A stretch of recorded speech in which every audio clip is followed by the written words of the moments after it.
Welcome back to Elite Insights with Toni Patillo. Here I'm your host, and this is where wisdom meets legacy. So we're going to have a good time today. Today we're going to talk about something every successful individual eventually faces.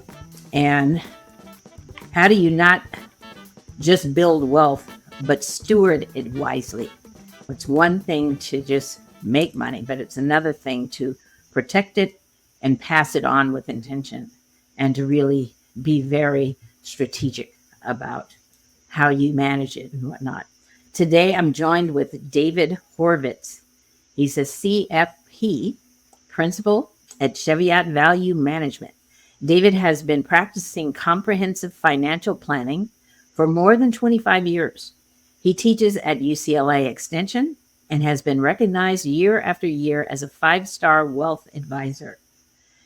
And what I truly appreciate about David is that he blends strategy with education and service. Right up my alley.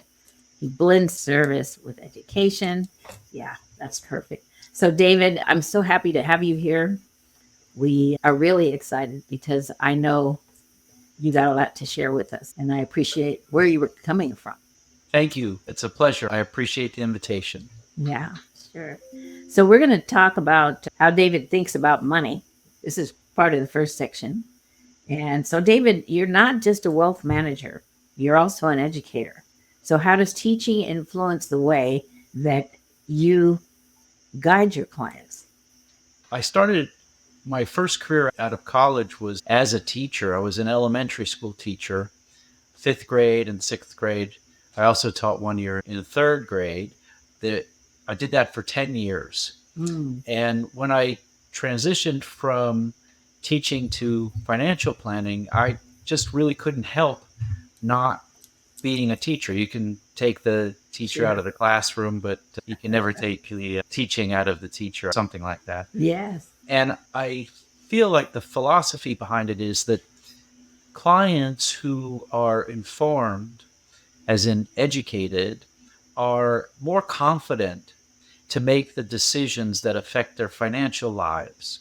And it just makes common sense that anybody who has all of the information, or has more information than they would have had if they weren't educated, is more likely to make a good decision for themselves than somebody who's not informed. Absolutely. Absolutely. You know, when somebody says, I have investments and I'm doing fine, what do you often see that they may not be paying attention to? That's a great question. As a certified financial planner, we're trained to look at 6 areas of financial health or more, but 6 general ones. And investments is just one area. And one could be doing fine in their investments, and really we'd have to dig deeper to see what that actually means. But if they don't have, for example, the proper insurances, or they don't have a up-to-date will and revocable living trust, then there is a big red flag and a financial health issue that needs to be addressed, meaning that they're at risk of losing what they've accumulated through things that have nothing to do with making bad investments at all. It could just be a divorce or an untimely death that could really ruin their financial situation simply because they didn't check all of the boxes and look at their overall financial health. So in your experience, why do very successful people still feel uncertain when it comes to money? Money, I find, is a very emotional field. What I mean by that is that money becomes, it's numbers. And the math you can't deny. But some people who can have a lot of it, and realistically so much that they couldn't spend it all in their lifetimes, but also not feel like they have enough. And some can have little or just barely enough to survive throughout their lives and feel that they live in a world of abundance. Right. I remember in 1 week, we brought on 2 new clients, and this was about 15 years ago. And the first one was a woman of divorce who had never handled any of the finances. Her ex-husband handled all of them. And she got a very generous settlement. She got a paid up house in Hope Ranch, Santa Barbara, overlooking the ocean. She got about $3 million in cash and a $45,000 per month alimony for Wow. decades. Wow. In my view, this is somebody who was set for life and did not have to have any worries. And she asked me, in all seriousness, when I told her what she could spend, she said, "Is that enough? Am I going to be okay?" Mm. And she meant it, because one person's treasure is another person's idea of poverty. And that very same week, we brought on a client couple. He was a retired school principal and she was a retired kindergarten teacher. They'd both been in the education world for over 35 years. And after we did all of the projections and calculations, I said, "I believe that you could safely withdraw about $9,000 a month from your accounts." In other words, 5 times less than the other client could withdraw. Wow. And they looked at each other and they said, "That's more money than we've ever been able to take in ever." And so Wow. it just goes to show you it's an emotional thing. It's a mindset. And so it's a question of how much makes one feel secure. That's very powerful. I was just speaking on that over the this weekend. I had a speaking engagement, and I was talking about how mindset is the real key here. And it, depending upon one's mindset, will dictate how they value things. And it's a powerful thing. So, building and transferring wealth. Okay. So, when you've spoken about intergenerational wealth transfer, what are families getting wrong when it comes to passing wealth on to the next generation? That they may be getting actually a lot right in terms of, from a legal perspective, that their trusts are in order, they're written in a way that they'll avoid probate, and their wishes will be met, meaning that the grantor or the settlor, the person that funds the trust, says, "I want half of my money to go to my son and half of my money to go to my daughter. That's the end and that's the all." And that's all. But what they often get wrong, even if they have the proper documents, is, and I'm biased obviously, is the education component. That is, have they properly explained to their children and or grandchildren what's going to happen? And sometimes they don't explain it properly. And I think it comes from this sort of natural mindset of the people with the money, in most cases it's parents, saying, if my kids know how much money they're going to inherit, it's going to kill their motivation. There's a couple of issues with that. That might not be the case at all, firstly. And secondly, that it's quite often that, especially nowadays, that children may not inherit from their parents until they're well into their 60s. And so the question becomes, what happens to these adult children between the age of, say, 22, 23, when they're launched into the job world, until they actually inherit the money? Are they sitting there unmotivated for 40-something years, waiting for their inheritances? Yeah. If they had been properly educated or explained that this is how this works, you're not getting anything until you're a grandparent yourself or whatever, it might change the motivation of generation two. Yeah.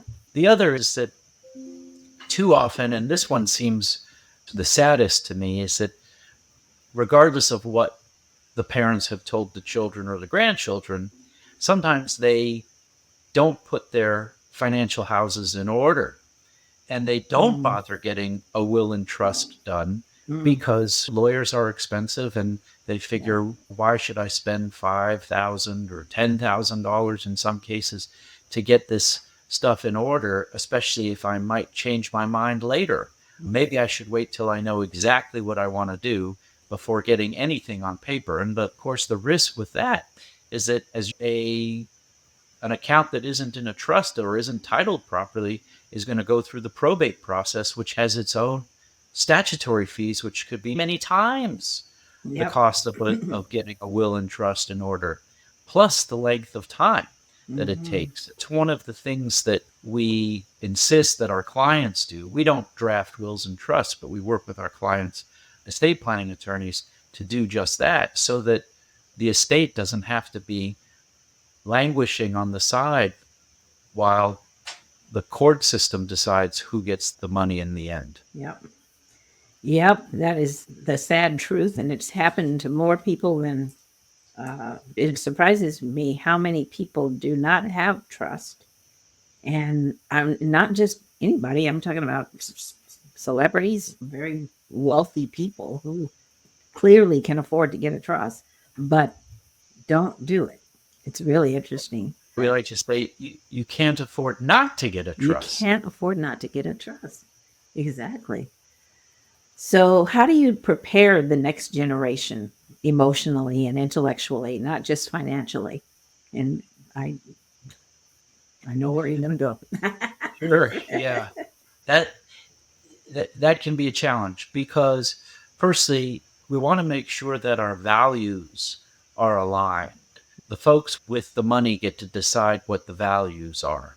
If they come from a mindset of, I earned every dollar and so should my kids, then the trust provisions might make it something similar to that. Whereas the other mindset might be, or another mindset might be, money's to be spent, and I want my kids to have as easy a life as they possibly can. So really what we see our role in, given whatever the values are, is to simply explain, if this is the pot of money that you are receiving or you're going to receive in the future, how much can you safely spend on a regular basis, monthly or annually, until you die? And what does that mean to you? If it's $5,000 a month or $50,000 a month, do you understand what that means? Mhm. And we try to really help the children of our clients in particular, and in many cases the grandchildren of our clients, understand that it's not infinite. So there's limitations. And how do we make decisions on what we should spend our money on versus what we shouldn't spend our money on? How do we differentiate between wants and needs?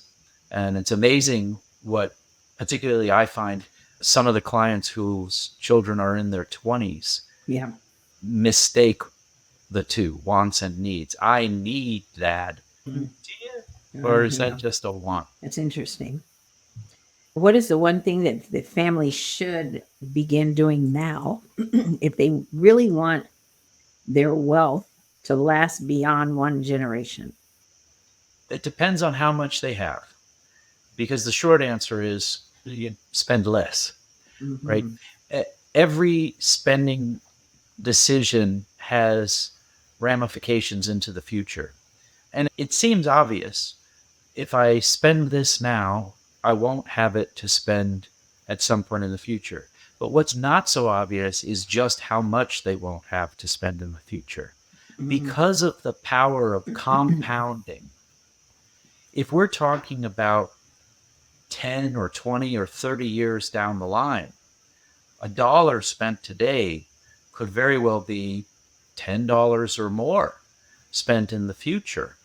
And it reminds me of a story. Is that one of our rather well-educated young clients said to me, I was going to buy a Starbucks coffee, but I realized that it actually was going to cost me about $10,000. So I figured $10,000. And she said it was like $9.95, and I figured that doubles every 5 years, and then eventually she overestimated the 10,000, but the point was clear, which is Yeah. it might be a cup of coffee today, but it could be thousands or at least hundreds of dollars at some point in the future. And it Wow. applies to everything.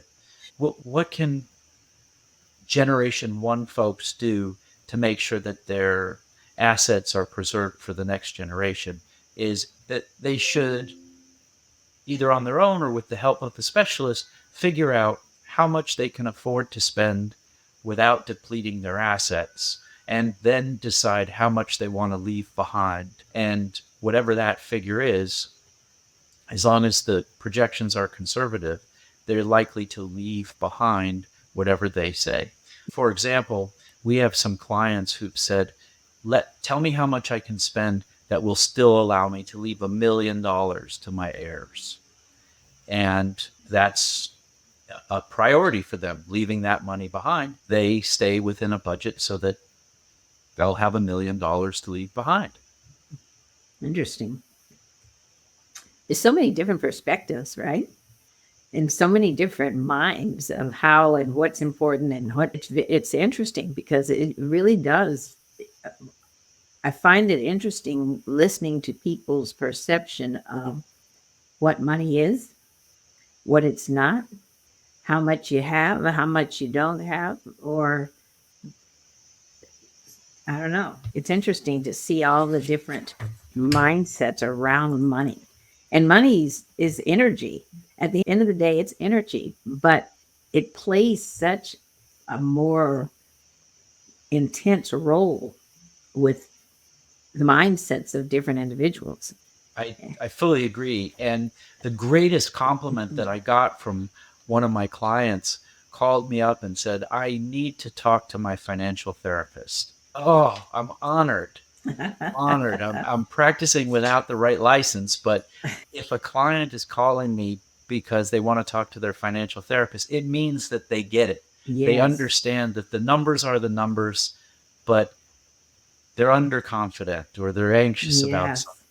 Yeah. And so what's it really about? Let's peel it back. Let's get to what we're trying to solve here. I love that. I've never heard that. My financial therapist. My financial therapist. I was just honored. That's amazing. But it's real because I once had a CPA years ago, and he gave me the book, The Energy of Money. And he had his whole thing was like, what's your relationship with money? And people don't even think about that. They don't think about the fact that you have a relationship. What is your money story? And some people don't even want to talk about it. And then you have other people who will tell you that money's the root of all evil. And you get it from all these different perspectives. Wow. So let's talk about entrepreneurs and high earners. And don't let me forget, I do want to talk about the difference between a certified financial planner and a CPA and there's all these different roles, right? And so I want you to really tune in on that in a little while because most people don't know there's a difference, right? So you work with entrepreneurs and they're wired differently. What's the biggest financial blind spot amongst these business owners? That's an easy one because it's across the board. Entrepreneurs have no fear of loss. Yep. They're willing to undertake enormous risk, sometimes risk that just doesn't make any sense. And what I mean by that is that most people are familiar with the scale of risk and reward. High reward comes with high risk. But in some cases, entrepreneurial clients want to take risk with no calculated reward. But that's the mindset. Let's just say yes, make it work, and it'll work. It'll just pay off in the end somehow. So that's number one blind spot I could confidently say with entrepreneurs is the difficulty they have in measuring risk against reward. That's interesting, and I would agree.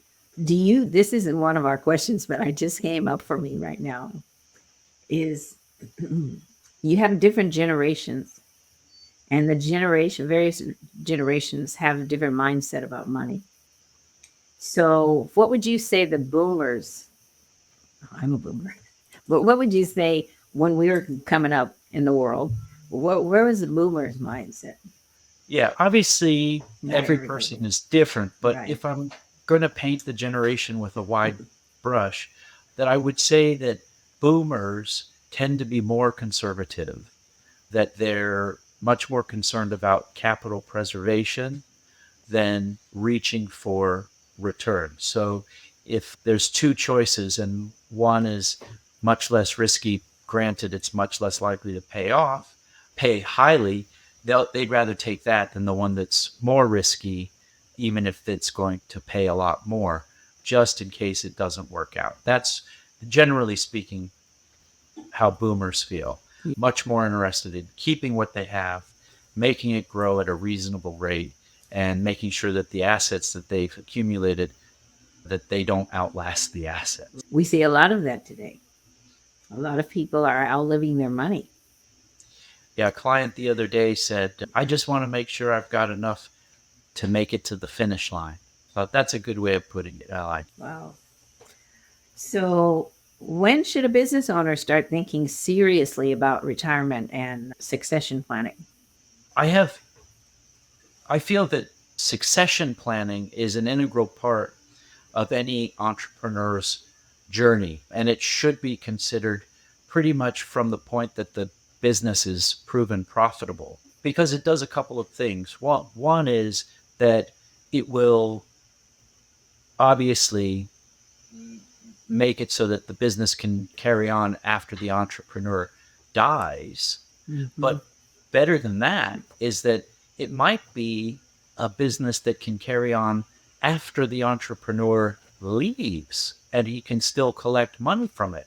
So if it's a profitable business, one of the first things that the entrepreneur should think about is, how can this business run without me? Which is a huge issue, primarily because of ego, but also because it will take me longer to teach somebody how to do what I'm doing than for me to just do it myself. We hear that a lot.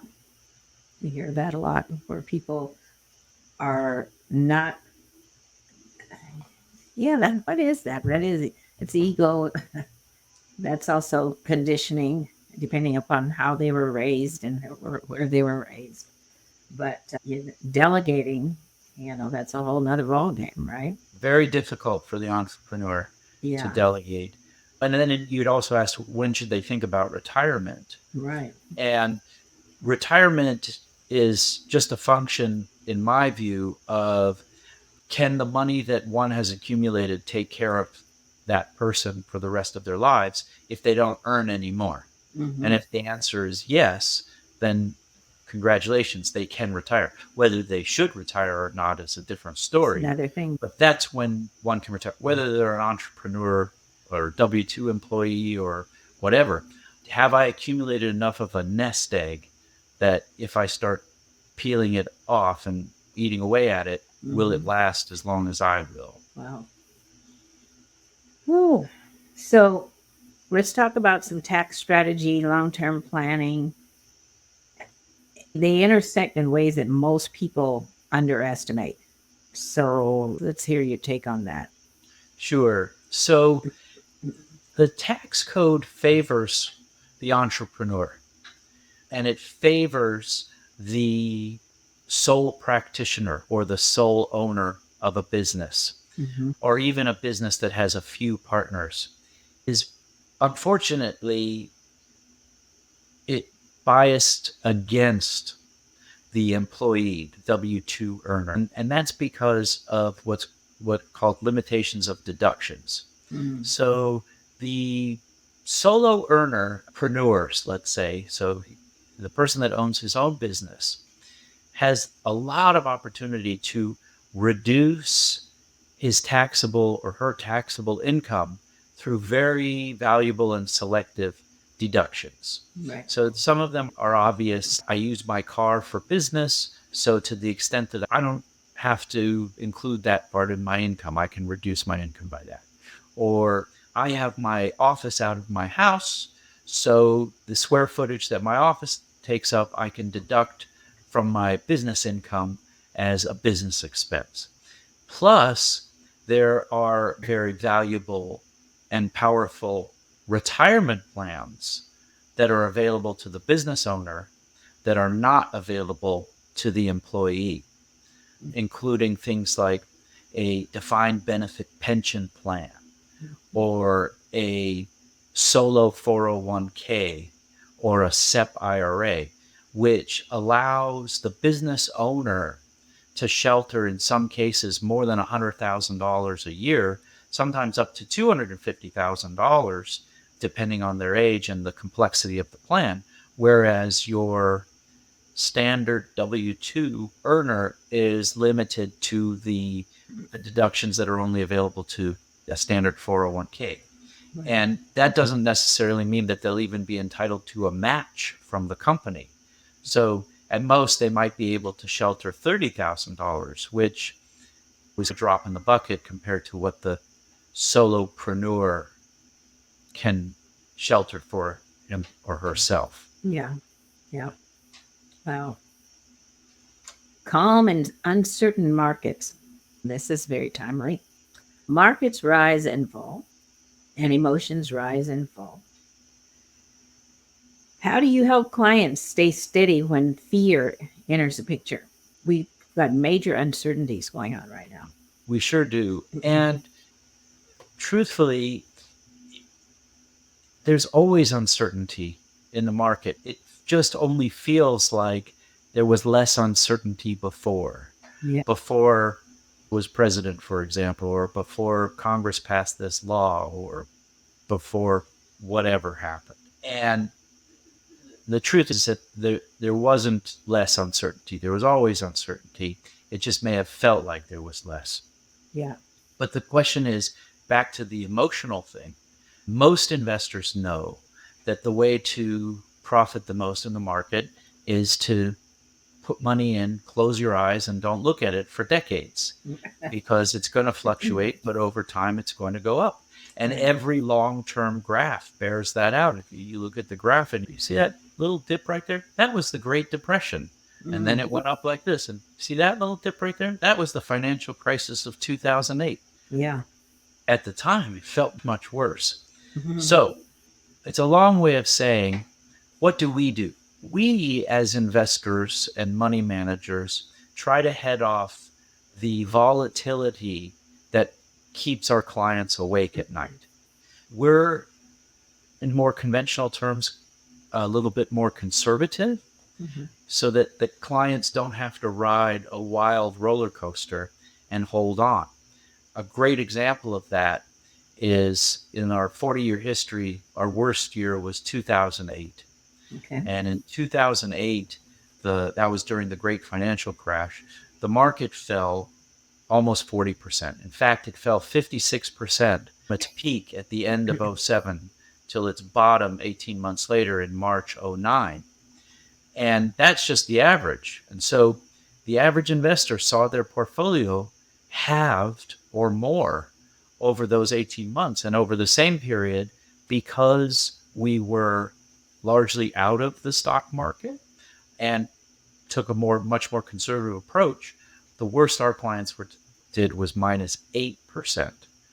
And nobody likes to be down at all, but it's much easier to be down minus 8 than minus 56 and wondering how long before I make all this back. Right. So the antidote to not getting too riled up in fluctuating and uncertain markets is, we like to say, sell to the point of sleep. So if you're in risky investments to the point where it's going to make you anxious in volatile markets, sell them back so that you can go to sleep. Even though we all know that the best way to invest over the long term is to just put it all in the market and close your eyes. Yeah. But it takes a certain intestinal fortitude to do that, and most people don't have it. Yep. That's true. It's very true. Let me just think.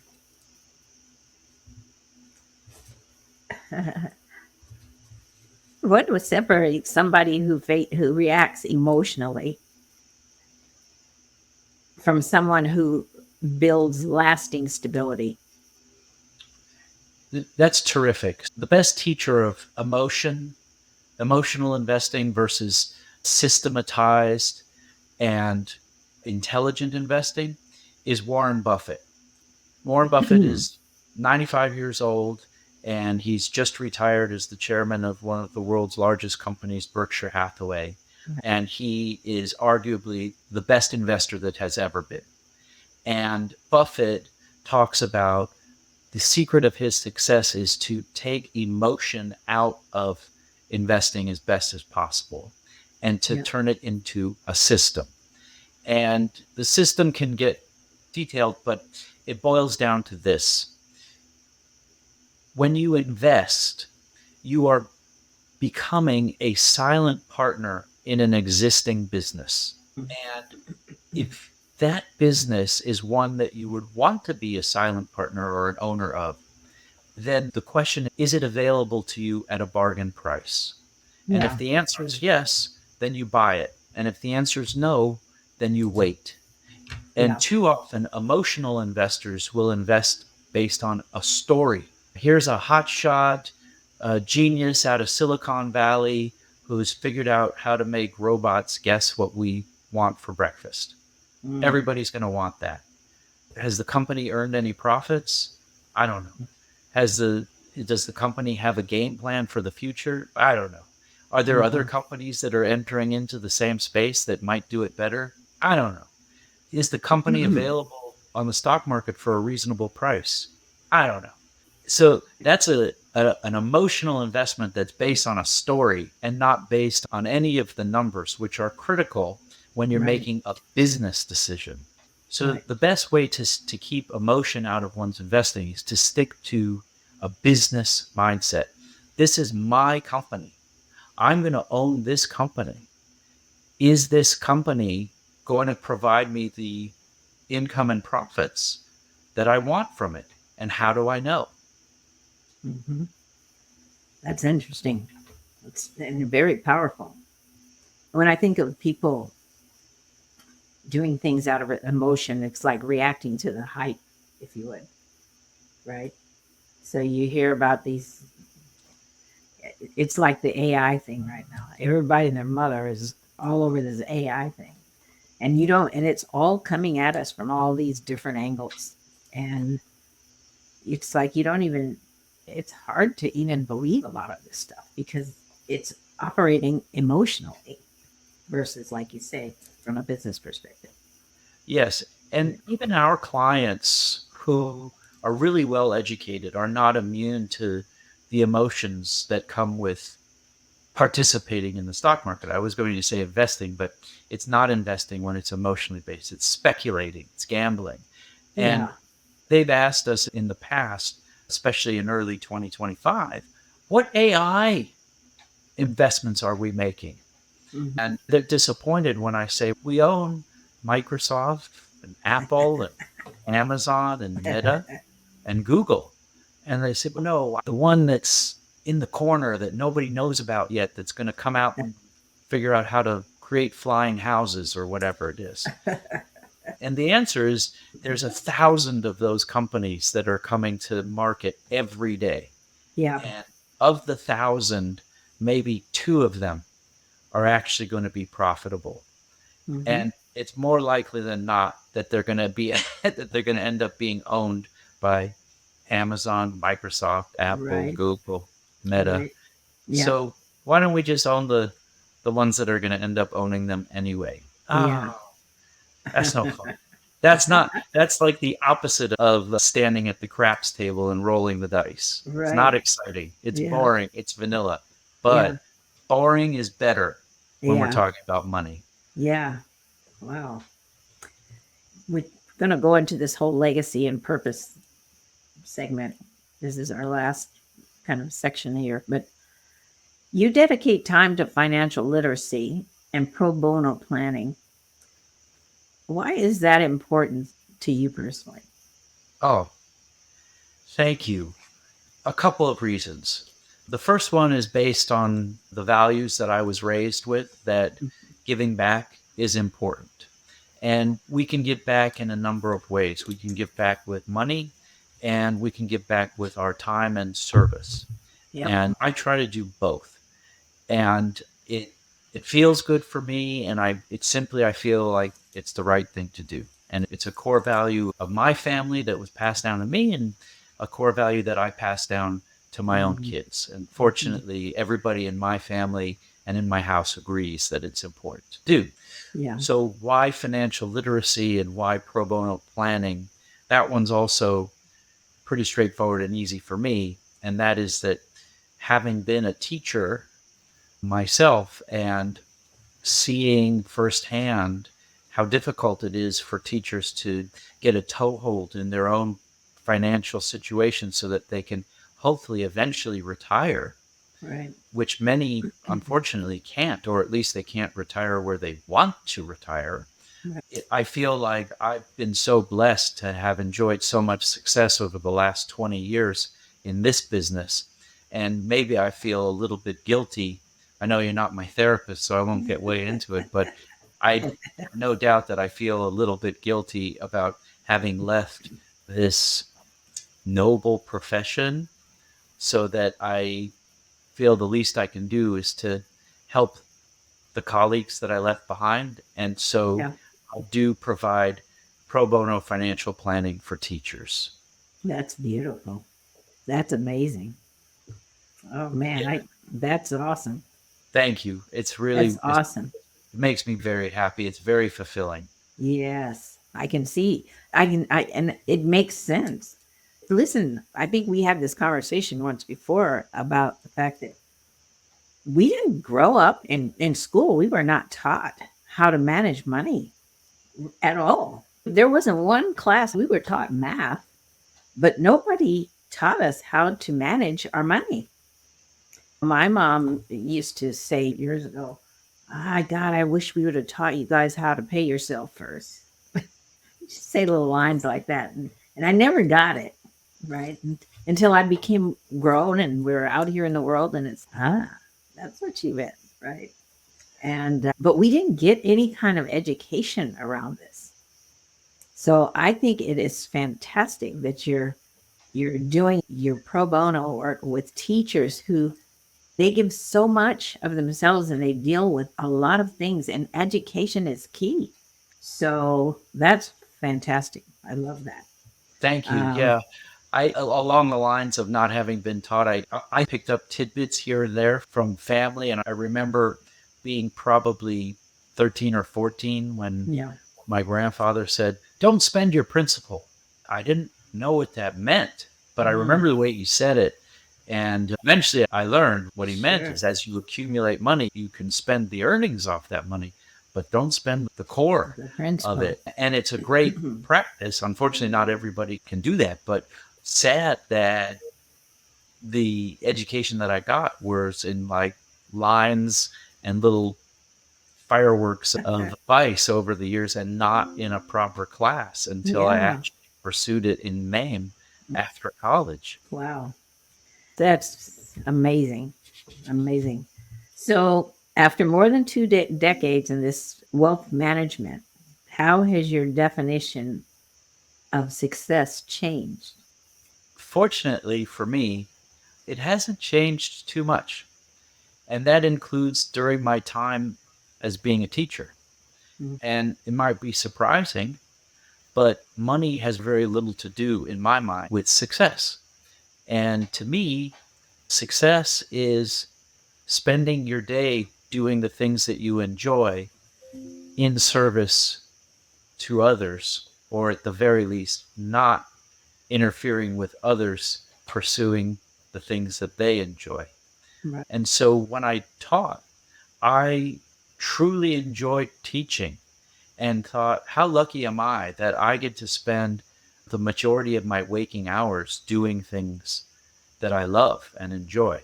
Yeah. And the money was poor, but it was okay because firstly, I was young and I had lower expenses and nobody depending on me. And fortunately, since I changed careers and became a financial planner, the definition hasn't really changed all that much. Hmm. Fortunately, luckily, I get to still do the things that I enjoy. The difference is that I've achieved a level of financial success now that I can spend more time out of the Hmm. office doing more Hmm. things that I enjoy, which shouldn't be a surprise, includes service. And Yeah. if I may, I sit on the board, I'm the vice president of the board of the Jewish Free Loan Association, where we provide interest and fee-free loans for Wow. dozens of reasons to anyone of any faith or none, Wow. um, and for just about any reason. And that gives me tremendous pleasure to be able to say, you have a business idea? Here's Hmm. $35,000. Go do it. Good luck. Wow. That's And powerful. yeah, it's powerful. It makes me very happy to do. That's what it's all about, man. It's all about being of service, giving back, being grateful, right? Gratitude, yes. That we have got to get a grip on that. There's so many that don't understand the power of gratitude. It's And true. it's again, it goes right back to that whole mindset thing. And we've got to be grateful, and we've got to make a difference in somebody's life somewhere. So I knew we were going to have a good time on this. We see the same, we're looking at the same thing. We But do. I wouldn't be surprised if you also said, and not to get too spiritual, but a mindset of abundance. If you truly believe that what you give out will come back to you manyfold, which I do, and it's been that case for me. And I'm not yeah, just talking about monetarily, yeah, with yeah. love and effort and interest and empathy in other people, Oh, yeah. it Oh, just yeah. bears out, which is why you could be an incredibly wealthy person, but if you do not have a mindset of abundance, it's not going to work. Means nothing. You'd be the most miserable person in the world. It's real. It's very interesting. I want to go back to before we hit this last question, I want to go back to what I was saying. There's so many differences between, I want you to tell us the differences between a financial planner, certified financial planner, a fiduciary, professional fiduciary, a CPA versus you know, The alphabet soup of the financial world. yeah, yeah. So let's start with financial advisors, of which I am one. And there are financial advisors, wealth managers, financial planners. They're all the same. That's good. As long as you have a minimum credential, which right now is called the Series 65, it's an exam that you study for, and if you pass it, you can call yourself any of those things. Now, Okay. to call yourself a certified financial planner, which is what I am, you have to take many hours of structured and intensive education courses on various areas of personal finance, including retirement planning, taxation, investments, estate planning, Social Security, and other areas of that would apply to everybody's personal financial health. You Yeah. don't have to do those courses to be your standard financial advisor. You just have to pass a basic test. But then you take a very intensive, mine was a 2-day, 10-hour exam, one of the most difficult exams I've ever taken, to prove your knowledge in these 6 areas. Okay. Plus, you have to do an ethics course and then continuing education of about 18 hours plus a year in any of these different fields. And if you Wow. do all of that and you accumulate several thousand hours of practice, then you can call yourself a certified financial planner, which is the gold standard of financial planning. Now, financial planning is a very general umbrella, and we've talked about it and said that it encompasses many areas. But then there are specialists in those areas. So, Okay. for example, a tax specialist is a CPA. He or she is an expert in tax. They might not really know much about insurance or estate planning, but Yeah. you're not going to outdo them in tax. That's a CPA. Okay. And then you can have an investments specialist that's called a CFA, a chartered financial analyst. This Mhm. person, again, might not know much about tax, but in terms of investments, they're top of the line. Got it. And then, of course, you have the life insurance agent. So, to become a life insurance agent, you have to take a very straightforward and fairly simple exam. You can become a life insurance agent. But to become a life insurance specialist, you would have to take a more intensive study and you become a CLU, a Mm. chartered life underwriter, who is a insurance specialist. These designations mean things. And Yeah. in terms of the certified financial planner designation, the one that I have, one of the requirements is that we operate as fiduciaries. So, what does Got that it. mean? Yeah. A fiduciary is somebody who works in his client's best interest Mm. only. And you'd Yeah. think, of course, why wouldn't everybody? No, not necessarily. Mm. A non fiduciary can sell something to a client or invest for something for the client that is merely suitable for them, but might not be in their best interest. So, Wow. for example, if you have two mutual funds and they're invested pretty much in the same underlying companies, Yeah. but this one pays the advisor a 5% commission and this one doesn't, they're both suitable for the client, and the non-fiduciary is not surprisingly going to sell this one to the client, whereas the Wow. fiduciary would be obligated to invest in this one for the client. Wow. I am so grateful that you just broke this down because I think most people don't even know to ask, but I have been working with a lot of different professionals and I know there's a difference. And I learned over the years the difference between a fiduciary and not. And I do know that the non fiduciary, they are in it to make money. And it's just, it is what it is. They're in it to make money, but most of the people don't know that. They don't know the difference. To any of your viewers who are considering hiring a financial advisor or financial planner, to ask, are you a fiduciary?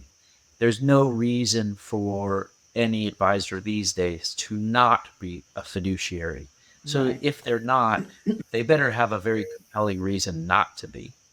Yeah. Yeah. Wow. That's amazing. Thank you so much for sharing that. Sure. That that was a that meat right there carries a lot of weight. And it's important, especially in today's world that we're in, because we have so much craziness anyway we're dealing with. And it's important to know that we have options. Okay. It's really important. Wow. So when people think about your work years from now, what do you hope that they remember the most? Um, I know you said think about my work, but the first thing that came to mind was I hope they think, first thing, oh, he was a good dad. That's number one for me. I want to be Yeah. remembered as having been a good dad to my kids and a good husband to my wife. But number one, Yeah. being a good dad. And then in terms of work, I want people to, in the best way, to say, oh, David made sure that I was financially secure. He always dealt with me honestly and with integrity. He Hmm. worked in my own best interests, and he made sure that I was as financially healthy as I could have been, and I trusted him. That's what I Mm. hope. Hmm. Beautiful. Beautiful. I want to thank you for taking this time. I really treasure and value time, and you've been very gracious. You've been extremely gracious throughout your career, your life, and your values are just like right on. I love it. Well, So I, yeah, thank you, Tony, and I want to give it right back at you. I think you'd agree that there was a special connection that we felt when we yeah, met, and it was clear good people know good people, and we yeah, had this energy going on, and I yeah. feel like it's continued, and I'm very grateful to have spent this time with you. Good. Thank you. I feel the same 100%. Thank you so much. This has been such a thoughtful and grounded conversation.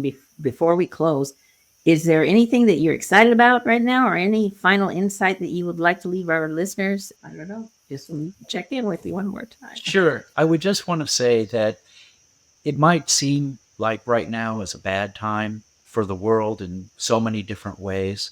And in a lot of ways, that is true. But on the bigger scale, taking a much wider view, things are actually pretty good.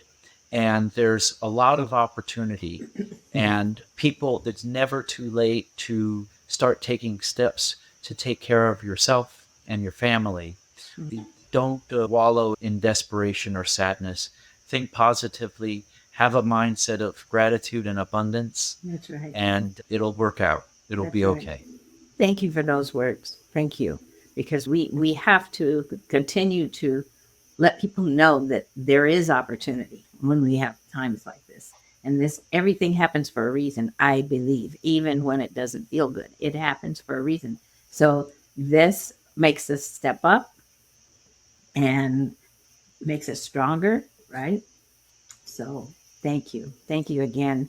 And I want to thank you, listeners, for to everybody who's remember, wealth is not just about numbers. It's not just about numbers. It's a mindset, and it's about clarity, it's stewardship, it's the legacy you choose to create. And that's another thing. I don't think legacies are meant to come alive after you're passed on.